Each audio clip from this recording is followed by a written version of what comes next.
And now we are moving to an area where that is crucial for me as a person, as a leader, as a team manager, as a team member.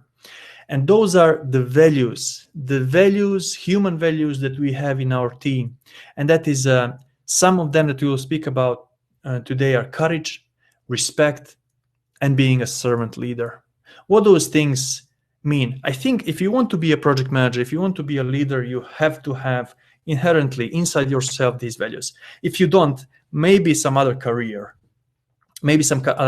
is for you. So but if you have excellent starting point.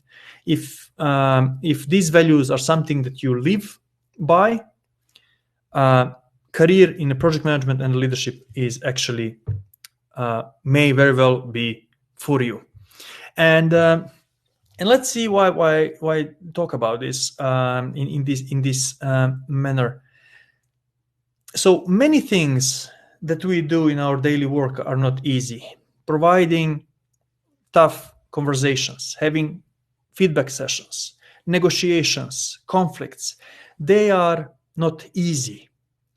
And we are often afraid of these conflict situations. We feel anxious, but that is fine. That is fine. Everyone are afraid, but that is where we need courage to overcome those obstacles. And simply, we often hear about doing the right thing. So what the right thing is. So we speak about being mature in doing right things, being responsible. We speak about care about others.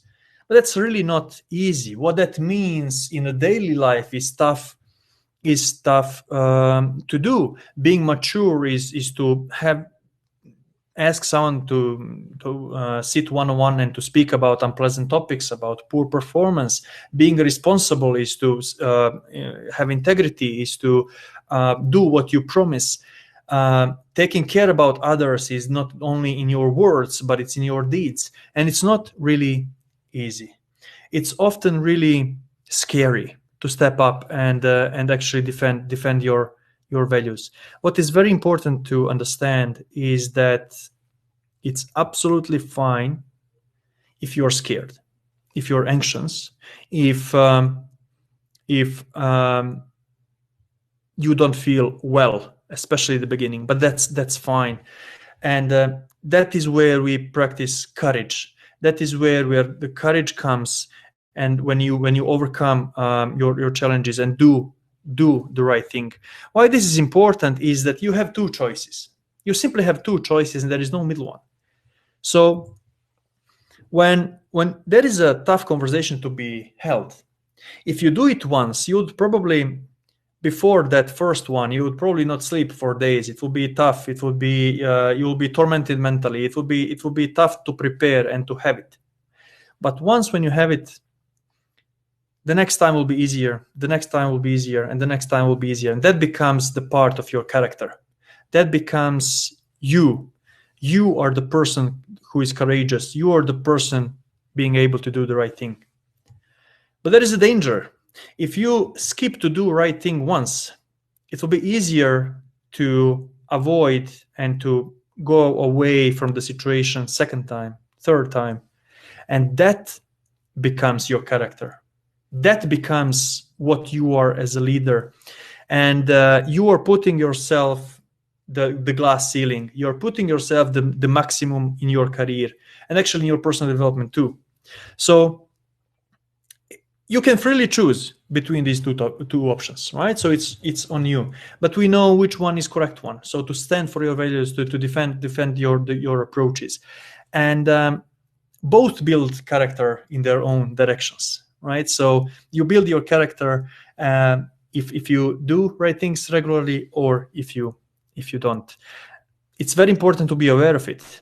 Not always we consciously approach these topics, but once when you know that something is tough, that is probably a signal. Now I need to have courage to do the right thing. For a leader, for a project manager, absolutely crucial area. Apart of that, the topic that I wanted to concentrate right now on this webcast is being servant to others. The concept of a servant leader is something that is close and near to my heart, and I think that is something that leadership should actually be. So by serving to your team, you build relations and set an example. So be there for your team. And let's see a little bit what that means. Let's see what the servant leader is. So a team leader and project manager and a leader, those are very, very similar positions, understands that it can be done really little without a team. So without a team, we cannot do a lot. So creating well-functioning team has the ultimate priority. Your first goal as a project manager or as a leader is to use the potential of all of your people and to understand them, to be there for them. The second important realization is that leader is there for a team, not vice versa. This is something that I'm repeating to my team all the time. Managers can manage as much as they want if they don't have a team. So managers should be there for your team, not vice versa. So as a servant leader, you need to provide unnecessary resources to your team, development, and enable your team's potential. So through really this respect and trust. And believe me, I went through different working environments. I know what is the impact of surroundings when there is no trust and respect towards people, and what is the impact on our private life when these things are true. So from my point of view, if you want to be a leader and as a project manager, you have to be aware that you're not the more worthy because of your position. You are there for your team and to make sure that your team as a whole functions properly.